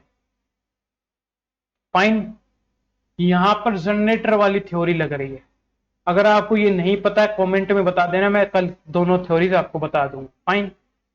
ओरिजिन वगैरह मैंने आपको बताए रखा, नामचा नंगा पर्वत से लेकर नामचा पर्वत तक हिमालय फैला हुआ है। देखो इधर की तरफ नंगा पर्वत है, यहां से लेकर हिमालय का जो विस्तार है वे नामचा पर्वत तक है। यहीं पर फिर सिंटेक्सियल जो सिंटेक्सियल ब्लैंड है वे है। मीडोंग काउंटी वगैरह वगैरह ये चीजें हैं। स्ट्रेटेजिक एनवायरमेंटल रीजन, सिग्निफिकेंस इसका क्या है। भाई कहने का क्या मतलब है, चाइना यही तो कह रहा, हमने पहले भी तो पढ़ा है ना 1-2 दिन पहले कि तिब्बत जो ऑटोनोमस रीजन है उसके डेवलपमेंट के लिए कर रहा है। बट हमें ही पता है क्यों कर रहा है। इसके अलावा जो स्ट्रेटेजिक और एनवायरमेंटल सिग्निफिकेंस है वे ये है कि भाई 60 गीगावाट से भी ज्यादा कैपेसिटी से इसके द्वारा ही हाइड्रो पावर जनरेट कर सकता है। इफेक्ट डाल सकता है इंडिया और बांग्लादेश के वाटर के ऊपर, requiring tunnelling through one of the most geological stable zone in Himalaya के अंदर ये 20-20 किलोमीटर की 4 टनल बनाने वाला है, वो भी ऐसे सिस्मिक जोन के अंदर, तो अर्थक्वेक को भी बढ़ा सकता है। इसके अलावा थ्रेट टू रबर प्लांटेशन, अब ये क्या है, ये ज्यादा कुछ नहीं होगा, हमने इसके अंदर सिर्फ 2 पैरासाइट के नाम याद करने हैं। एक ये यूप्लेटाइपस पैरालिसस, और दूसरा 2 फंगल है, एक फुसारियम एम्ब्रोसिया, एक फुसारियम सोलानी। बस ये याद रखना, ठीक है। एक ये यूफ्लेटाइपस, पैरालीलस, दूसरा ये फुसारियम, फुसारियम में एक एम्ब्रोइसा, दूसरा सोलानी। बस ये याद रखना, अगर रबर से रिलेटेड पॉलिटिकल टर्म के तो रबर से रिलेटेड अगर कोई क्या कहते हैं इसके इनके नाम पूछ ले बैक्टीरिया वगैरह के प्रीलिम्स के अंदर, तब ये वाले अगर आपके काम आ जाए, तो इसीलिए बस यहाँ पर रखा था, इसके ज्यादा और कुछ इसका काम नहीं करना। और बस ये देख लो कि इन जो इंडिया है वे third global largest global producer है नेचुरल रबर का। केरला है इंडिया के अंदर में 90% रबर प्रोड्यूस करती है, और 72% जो है total rubber cultivation area Kerala के अंदर ही है। एग्रो क्लाइमेटिक रिक्वायरमेंट क्या होती है कि भाई हॉट ह्यूमिड ट्रॉपिकल क्लाइमेट के अंदर जहां पर हाई रेनफॉल होती है वहीं पर ये होती है। Deep lateritic loam and alluvial soil की से आवश्यकता होती है। बस इतना ही पढ़ना था। यूएस विड्रॉ कर चुका है यूनेस्को से तीसरी बार। डोनाल्ड ट्रंप जी के अनुकृपा से यूएस ने उनके दूसरे कार्यकाल में फिर से एक बार यूनेस्को से अपना विड्रॉल कर लिया है। इसका सिग्निफिकेंस क्या है? सिग्निफिकेंस कुछ नहीं है, कैपिटलिज्म इनके ऊपर हावी हो चुका है। कैपिटलिज्म के ऊपर ये अंधाधुंध डेवलपमेंट करना चाहते हैं, और यूनेस्को जो कि United Nation Educational Scientific and Cultural Organisation है, जो कि विश्व को एनवायरनमेंट को हजार से बचाना चाहता है, उसका कंजर्वेशन करना चाहता है, उसका रेस्टोरेशन करना चाहता है, पोल्यूशन वगैरह को कम करना चाहता है, वगैरह वगैरह, जो साइंटिफिक एनवायरनमेंट के लिए इंडिया पूरे वर्ल्ड को बचाए रखना चाहता है, बायोडाइवर्सिटी का कंजर्वेशन करना चाहता है। उससे जब इन्होंने विड्रॉ किया, ये बताता है कि यूएस कितना ज्यादा सेल्फिश हो चुका है। सिर्फ एक ये फैक्चुअल इंफॉर्मेशन आपको देनी थी, इसके सिग्निफिकेंस के बारे में हम कभी बाद में पढ़ेंगे। इसके अलावा यूएसए जो कि स्वार्थी नेशन है, उसी के द्वारा हमने अपने मिलिट्री के मोटराइजेशन के लिए अपाचे हेलीकॉप्टर खरीद दिए हैं। ये कहीं ट्रम ना आ जाए वगैरह, इसके बारे में पूछना ले किसने खरीदे, क्या से खरीदे, इसके लिए मैंने ये टॉपिक इसके अंदर डाल दिया है। एक्चुअली हुआ क्या था कि इंडियन एयरफोर्स ने तो पहले से ही, इंडियन एयरफोर्स के पास तो पहले से ही अपाचे हेलीकॉप्टर थे। इनकी सर्विस हमें काफी अच्छी लगी, इसलिए हमने 6 इंडियन आर्मी के लिए ऑर्डर दे दिया था कि भाई 6 हेलीकॉप्टर और बना, हमारी आर्मी को चाहिए। ऑर्डर किसको दिया था? यूएस की कंपनी को दिया था। उनमें से पहला बैच जो कि 3 हेलीकॉप्टर लेकर आया है, वे इंडिया के अंदर आ चुके हैं। फाइन, बस यही जानना था। न्यूक्लियर एनर्जी विजन, इसके बारे में पढ़ना है। अब ये क्या है? ये कुछ नहीं है, ये सिर्फ इतना है कि भाई हमें अपना 2047 तक जो पावर कैपेसिटी है ना न्यूक्लियर के द्वारा, वे 100 गीगावाट तक लेकर जानी है। कहने का क्या मतलब है भाई? जो हमने टरबाइन घुमाई थी ना थोड़ी देर पहले पानी से, अब वही टरबाइन हम भाप से घुमाएंगे। कहने का क्या मतलब है भाई? यहाँ पानी काफी ज्यादा भरा हुआ है, ये मान लो भरे होने पानी के बाद यहाँ से भाप जा रही है एक पाइप में से। इसके नीचे हमें पानी को गर्म करके भाप बनाने की कोई चीज चाहिए, वे चीज है न्यूक्लियर। जब न्यूक्लियर ब्लास्ट होता है, तब उसके अंदर से जो ऊर्जा निकलती है वो इतनी ज्यादा होती है कि इस पानी को भाप में बदल देती है गर्म करके। जब ये भाप बनता है तो भाप की पावर इतनी ज्यादा होती है, भाप के कारण फिर ये टरबाइन घूमती है। टरबाइन घूमती है, टरबाइन घूमने के बाद जो भाप होती है ये इस साइड में आती है पाइप के जरिए। साइड में आने के बाद यहाँ पर पानी डाला जाता है समुद्र वगैरह का, नदियों वगैरह का, उसके द्वारा ये ठंडी होती है, दोबारा से भाप पानी में बदलती है और वापस इसी चेंबर के अंदर चली जाती है। इन ये ऐसे बार बार गोल गोल गोल गोल घूमती रहती है, भाप के द्वारा टरबाइन घूमती रहती है, टरबाइन के द्वारा एनर्जी बनती रहती है। दोबारा वही जनरेटर का प्रिंसिपल काम कर रहा है। प्रिंसिपल आपको नहीं पता है तो कमेंट में बता देना, मैं कल आपको समझा दूंगा। हमने इससे रिलेटेड अपना एनर्जी का विजन क्या रखा? हमने कहा भाई 100 गीगावाट चाहिए हमको इससे, ताकि हम अपने डेवलपमेंट के अंदर यूज कर सके। हिस्टोरिकल बैकग्राउंड क्या है? अप्सरा जो कि त्रम्बोय महाराष्ट्र के अंदर एक जगह है, वहां पर एशिया का पहला न्यूक्लियर रिसर्च रिएक्टर लगाया गया था 1956 में। रिसर्च रिएक्टर था, कोई रियल रिएक्टर नहीं था, पावर रिएक्टर नहीं था।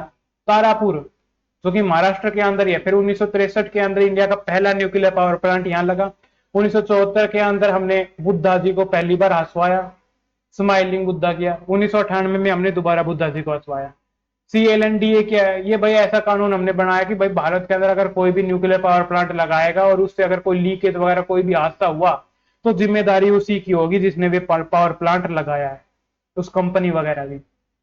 ऐसा क्यों किया भाई? भोपाल गैस त्रासदी आप सभी को याद होगी, उसके बाद हमने ये कानून लेकर आए थे, तो रसिया ने तो इसके ऊपर सहमति कर ली, ठीक है भाई, कभी अगर हमसे कोई गड़बड़ हुई तो मैं आप इस चीज के लिए रिस्पॉन्सिबल अपने आप को ठहराऊंगा और आपको कंपेंसेशन दूंगा। यूएस अभी तक इस चीज को मानने के लिए तैयार नहीं है। न्यूक्लियर क्यों? इंडिया की, चाइना की, यूएसए की कैपेसिटी देख लीजिए, काफी क्या कहते हैं, गुड एनर्जी का सोर्स है, और जो क्लीन एनर्जी है वे सोर्स है, इसलिए न्यूक्लियर की हमें जरूरत है। चैलेंज क्या आता है? चैलेंज ये आता है कि न्यूक्लियर जो वेस्टेज थोड़ा बहुत बचता है वे काफी, लगभग 500, 1000, 1500, 2000 सालों तक सुरक्षित रखना पड़ता है। दोबारा दूसरी चीज इसके अंदर ये है कि खतरा हो सकता है हादसों का, और जो भी हादसा अगर न्यूक्लियर पावर प्लांट में कोई हो गया तो फिर वे लाखों जान लेके जाता है, हजारों नहीं। यही है। अगला, अर्बन नक्सलिज्म। अब भाई नक्सलिज्म क्यों फैला, मेरे को सिर्फ ये बताना था आज के टॉपिक में आपको। नक्सलिज्म है क्या? देखो, एक तो आइडियोलॉजी है कैपिटलिज्म। कैपिटलिज्म का काउंटर करने के लिए आया सोशलिज्म। सोशलिज्म जब ढंग से वर्क नहीं कर रहा, सोशलिज्म की एक स्टेज आई, फिर इसके अंदर, तो सोशलिज्म तीन तरह से आया। एक तो आया आइडियल सोशलिज्म। जब आइडियल सोशलिज्म काम नहीं कर पाया, फिर आया मार्क्सिज्म। जब मार्क्सिज्म भी ढंग से इंप्लीमेंट नहीं हुआ है, फिर आया डेमोक्रेटिक सोशलिज्म। तीन टाइप है सोशलिज्म के। अभी यार देखो, यहां समझते ढंग से। एक कैपिटलिज्म बताया था मैंने, दूसरा है सोशलिज्म। सोशलिज्म की तीन स्टेजेस, आइडियल सोशलिज्म, दूसरा मार्क्सिज्म, तीसरा डेमोक्रेटिक सोशलिज्म। मार्क्सिज्म के अंदर सोशलिज्म की जो स्टेजेस होगी, उसके अंदर स्टेजेस के अंदर भी एक स्टेज है सोशलिज्म, उससे नेक्स्ट स्टेज है कम्युनलिज्म। ये अलग अलग स्टेजेस है। अब होता क्या है, नक्सलिज्म मानते हैं ये कैपिटलिज्म है ना, ये बहुत खराब है, और नक्सलिज्म मानते हैं डेमोक्रेटिक सोशलिज्म है ना, ये और कुछ नहीं, कैपिटलिज्म का ही विस्तार है। इसीलिए जितने भी डेवलपमेंट कार्य है ना उसका विरोध करते हैं। क्यों? नक्सलिज्म मानते हैं भाई कैपिटलिज्म है ना, ये और कुछ नहीं, ये माइंड से व्यक्ति को गुलाम बना देता है। कहने का क्या मतलब है? व्यक्ति को टीवी दे देगा, व्यक्ति को खेलने के गेम्स वगैरह दे देगा, व्यक्ति को प्लेइंग के अंदर फुटबॉल वगैरह, क्रिकेट वगैरह जैसे जो गेम्स वगैरह उनके अंदर लगाए रखेगा। उसके अंदर व्यक्ति को कोई कॉर्पोरेट जॉब वगैरह दे देगा। उसके अलावा व्यक्ति को किसी ना किसी अपने नरेटिव के अंदर, स्टेट के नरेटिव के अंदर, उसके बहसों के अंदर उलझाए रखेगा। उसके अलावा व्यक्ति को किसी ना किसी और दूसरे चीजों के अंदर उलझाए रखेगा, जिससे कि वे समझ ही ना सके कि जो भी वे कार्य कर रहा है, को जिस भी आइडियोलॉजी के ऊपर वे वर्क कर रहा है, कैपिटलिज्म के ऊपर वे वर्क कर रहा है, उससे बेहतर कोई चीज हो सकती थी। बेहतर क्या हो सकता था? बेहतर ये हो सकता था कि सभी लोग एक दूसरे को पिछाड़ते हुए डेवलपमेंट करने के बजाय, जिसको जितनी आवश्यकता है अपनी नीड के अनुसार डेवलपमेंट करें, अपने नीड के अनुसार जीवन व्यतीत करें। ना कोई गरीबी होती, ना ही कोई अमीरी होती, सभी लोगों का प्रॉपर बढ़िया डेवलपमेंट होता। ये ऐसा नक्सलिज्म मानते हैं। इसीलिए फिर ये टीवी का, पुल का, ब्रिजेस का, सबका विरोध करते, डेवलपमेंट का विरोध करते। क्यों? क्योंकि इंस्ट्रूमेंट है, इंस्ट्रूमेंट ऑफ कैपिटलिज्म है माइंड से गुलाम बनाने के लिए। मान लीजिए किसी के घर पे टीवी आ गया, टीवी आ गया, अब क्या होगा? पूरे दिन टीवी देखेगा, टीवी के अंदर नाटक देखेगा। कौन कौन से नाटक देखेगा भाई? नाटक देखेगा बड़े घर की छोटी बहू, नाटक देखेगा पति ब्रह्मचारी वगैरह वगैरह, नाटक देखेगा। उससे क्या होगा? उसके अंदर ये उलझा रहेगा ईसा और सूरज के अंदर, उसके अंदर ये उलझा रहेगा अनहाया वगैरह, उसकी बहू के अंदर सास बुरी या बहू अच्छी, बहू बुरी या सास अच्छी वगैरह, इनके अंदर उलझा रहेगा। इससे क्या होगा? वे असली जो गोल है ना, जहां पर उसे कार्य करना चाहिए था, वहां पर वे कर ही नहीं पाएगा, और इस कैपिटलिज्म के अंदर उलझ कर रह जाएगा। यही नक्सलिज्म नहीं चाहते हैं। नक्सलिज्म चाहते हैं पूरे के पूरे वर्ल्ड को बदला जाए। यही आइडियोलॉजी से रखते हुए कि जो ये नक्सलिज्म पैदा कहां से हुआ? पैदा हुआ कि भाई जो जमीन वगैरह यहाँ के लोगों को डेवलपमेंट वगैरह के लिए दी गई थी, उसके ऊपर इन्हें वर्क वगैरह नहीं मिला, यानी इनका शोषण वगैरह हुआ, तो उसके द्वारा नक्सलिज्म फिर यहाँ से जन्म लेता है। हमें आज ये नहीं पढ़ना था कि नक्सलिज्म है क्या, मतलब नक्सलिज्म वर्क कैसे करता है, नक्सलिज्म से निपटे कैसे वगैरह वगैरह। हमें सिर्फ ये देखना था कि नक्सलिज्म की आइडियोलॉजी क्या है, जो मैंने आपको बताई दी है। अभी नक्सलबारी विलेज से इसने अपना नाम लिया है, जो कि वेस्ट बंगाल के अंदर है। इसकी आइडियोलॉजी है माओइस्ट की इंसर्जेंसी वगैरह वगैरह। रेड कॉरिडोर के अंदर ये फैला हुआ था। ऑपरेशन कौन कौन से चलाए गए ये सब आपके ऊपर यहीं पर दिए हुए हैं। अब महादेवी रिवर का डिस्प्यूट किया भाई, महादेवी रिवर का डिस्प्यूट और कुछ नहीं है। 3 राज्य हैं, गोवा, महाराष्ट्र और कर्नाटक। कर्नाटक से निकलती है, बॉर्डर लगता है महाराष्ट्र से, गोवा की लाइफ लाइन कहलाती है। गोवा के अंदर ये महादेवी रिवर मांडवी रिवर कहलाती है, मांडवी रिवर कहलाती है। इसके अंदर ज्यादा कुछ नहीं है। इसके अंदर सिर्फ ये है कि गोवा का आरोप है और महाराष्ट्र का आरोप है, कर्नाटक जो है पानी के हिस्से को डाइवर्ट कर रहा है, जिसके कारण उनकी जो नीड है वो कम हो रही है। मतलब नीड जो है वे तो बढ़ रही है, पर उनकी जो मांग की जो सप्लाई है वे कम हो रही है, जिससे उनकी जो लाइफ लाइन है उसके ऊपर खतरा आ सकता है। तो इससे रिलेटेड क्या होता है भाई, क्या भारत के अंदर ट्रिब्यूनल बनाने का, वाटर ट्रिब्यूनल बना सकते हैं कि स्पोर्ट वगैरह के अंदर जाकर उनका टाइम वेस्ट ना करे। ट्रिब्यूनल बनाओ, ट्रिब्यूनल इस पर डिसीजन चलेगा। अगर आपको सजेशन देना होगा तो आप क्या देंगे, आप सजेशन देंगे पहले ना डेटा इकट्ठे करो। डेटा क्या इकट्ठे करो, कितनी जनसंख्या है, कितना वहां पर लैंड है, कौन सी फसल उगती है, कितना वहां पर पानी की जरूरत है, कितना वहां दिन रात के हावर्स वगैरह को रेगुलेट किया जा सकता है। उस हिसाब से फिर देखो कि पर व्यक्ति, पर खेत, पर फसल, पर बीज वगैरह कितना पानी दिया जा सकता है। ये डेटा इकट्ठा करने के बाद उस हिसाब से पानी का डिस्ट्रीब्यूशन होना चाहिए। फाइन। इस तरह हमारा आज का पूरा सेशन कंप्लीट होता है। छोटे छोटे टॉपिक, बड़ी इंपॉर्टेंट जानकारी लिए हुए थे। आशा है कि आपको अच्छा लगा होगा। अच्छा लगा तो देखिएगा, अच्छा नहीं लगा तो भी देखिएगा। Thank you.